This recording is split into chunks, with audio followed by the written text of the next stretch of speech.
ಇದು left handle ತೆಗಿತಾ ಇದ್ದೀನಿ. ಯಾಕೆ ಅಂತ ಕ್ವಶನ್. ಹೃದಯಕ್ಕೆ ಹತ್ತಿರ ಅಂದ್ರೆ ನಮ್ಮ ಇಂಟ್ಯೂಷನ್ ಪವರ್ ಜಾಸ್ತಿ ಇರುವಂತ ಇದು ಅನ್ನೋ ಕಾರಣಕ್ಕೆ ಎಡಗೈ ಉಪಯೋಗಿಸ್ತಾ ಇರುವಂತದ್ದು. ಯಾಕೆಂದ್ರೆ ಯಾರಿಗಾರು ಬರ್ಬೋದು ಜ್ಯೋತಿಷಿಯಾಗಿ ಇವರು ಎಡಗೈ ಯಾಕೆ ಉಪಯೋಗಿಸ್ತಿದ್ದಾರೆ ಅಂತ.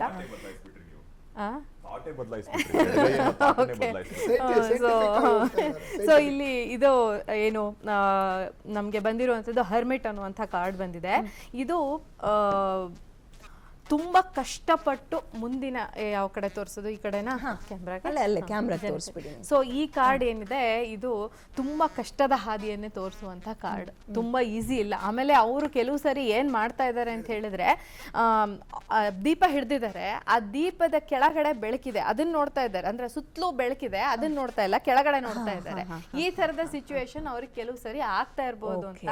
ಅದನ್ನ ಬಿಟ್ರೆ ನೆಕ್ಸ್ಟ್ ಬರ್ತಿರುವಂತದ್ದು ನೈಟ್ ಆಫ್ ಸ್ವಾರ್ಡ್ಸ್ ಅಂತ. ನೋಡಿ ಇದ್ರಲ್ಲಿ ನೀವು ನೋಡ್ಬೋದು ಈ ಕಾರ್ಡ್ ಅಲ್ಲಿ ಹೊಡೆದಾಟ ತುಂಬಾ ಕಾಣಿಸ್ತಾ ಇದೆ. ಈಸಿ ಇಲ್ವೇ ಇಲ್ಲ. 2 ಕಾರ್ಡ್ ತೆಗೆದ್ರೆ 2 ಕಾರ್ಡುನು ಅದನ್ನೇ ತೋರಿಸ್ತಾ ಇದೆ.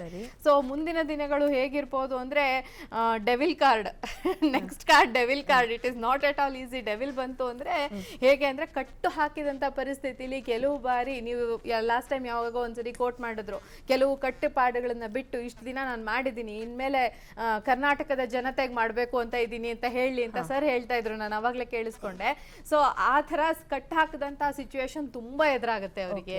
ಈ ಡೆವಿಲ್ ಕಾರ್ಡ್ ತೋರಿಸ್ತಾ ಇರುವಂತದ್ದು ಅಂತ ಸಿಚುವೇಶನ್. ಹಾಗೇನೆ ಮುಂದೆ ಬರ್ತಾ ಇರುವಂತ ಕಾರ್ಡ್ ಬಂದು ಗ್ರೋತ್ ಟೈಮ್. ಒಂದಷ್ಟು ದಿನಗಳು ಒಂದು ಸ್ಟ್ರಗಲ್ ಪಟ್ಟು ಎಲ್ಲ ಆದ ನಂತರ ಖಂಡಿತ ಗ್ರೋತ್ ಮತ್ತೆ ಈ ಟೇಕಿಂಗ್ ಟೈಮ್ ಅಂತಾನೆ ತೋರಿಸುವಂತಹ ಕಾರ್ಡ್ ಇದು.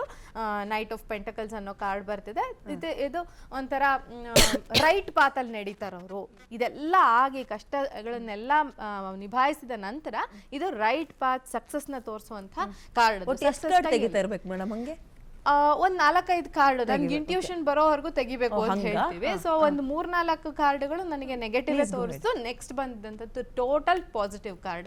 ಸೊ ಅವರ ಮುಂದಿನ ಭವಿಷ್ಯ ಅಂತ ಕೇಳಿದ್ರಿ, ಮುಂದಿನ ಬಾರಿನೂ ಅವರೇ CM ಆಗುವಂತ ಎಲ್ಲ ಲಕ್ಷಣಗಳು ಕಾರ್ಡ್ ಅಲ್ಲೂ ಅದೇ ಬರ್ತಾ ಇದೆ.